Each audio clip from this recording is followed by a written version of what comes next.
संघ के नेता दत्तात्रेय होस बोले कि एक बयान पर घमासान हो गया। होस बोले ने संविधान की प्रस्तावना को लेकर सवाल उठाया और उन्होंने कहा कि आपातकाल के दौरान संविधान में सेक्युलर शब्द को जोड़ा गया था, इस पर विचार होना चाहिए और अब कांग्रेस ने इसके बहाने बीजेपी और संघ को घेरा है। कांग्रेस ने कहा है कि संविधान के प्रति बीजेपी संघ की मंशा ठीक नहीं है। इस आपातकाल के दौरान भारत के संविधान के प्रस्तावना में, प्रियम्बल में 2 शब्द जोड़े गए हैं। राय साहब, आप इस विषय के बारे में कभी बोलेंगे या लिखे तो मुझे मालूम नहीं है, देखता हूं। 2 शब्द जोड़े हैं। हम सब लोगों को मालूम है सेक्युलरिज्म और सोशलिज्म के, वो प्रस्तावना में नहीं थे पहले, तो इन 2 शब्दों को प्रस्तावना में जोड़ा।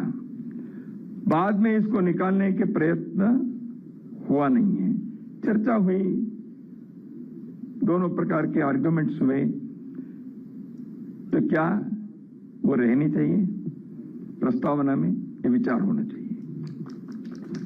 क्योंकि मैं जानता हूं संविधान के निर्माता डॉक्टर बाबा साहेब अम्बेडकर जी के नाम जिस भवन पर है, उसमें मैं खड़े होकर बता रहा हूं, ये बाबा साहेब अम्बेडकर ने जो संविधान बनाया था उस के प्रस्तावना में ये 2 शब्द नहीं थे। इमरजेंसी में जब देश के मौलिक अधिकार नहीं थे, देश के संसद नहीं था, न्यायांग पंगु बन गया था, उस समय आपने इसको जोड़ दिया। तो इसलिए ऐसे कई बातें आज भी समीक्षा करने के लिए हैं। तो दत्तात्रेय होस बोले की तरफ से जब यह बयान आया तो सियासत होना लाजमी था।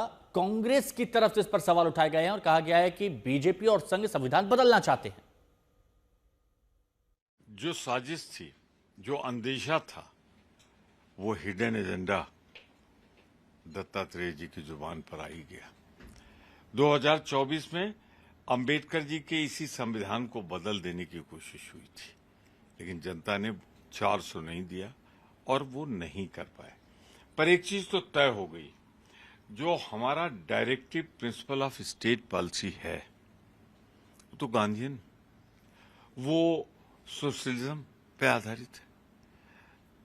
संविधान ऊपर से नीचे तक उसी पे आधारित है, तो क्या उसे समाप्त करना चाहते हैं?